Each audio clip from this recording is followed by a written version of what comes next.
Hello guys, ZM Tactics, ZM Speedso po. So quick test lang tayo ng WEM92 Silver. So ito siya, full metal slide, metal grip,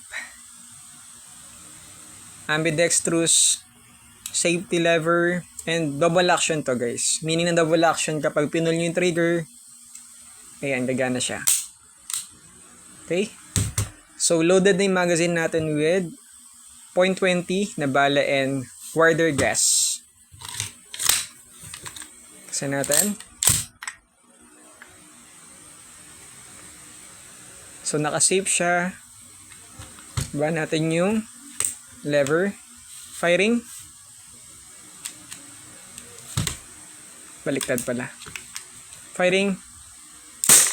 360. 348. 355. 349. Yan. Kapag wala ng bala, nag-lock yung slide niya. So, kapag gusto niyo nito guys, PM lang kayo sa page, ZM Tactics, Airsoft, ZM Speedsoft.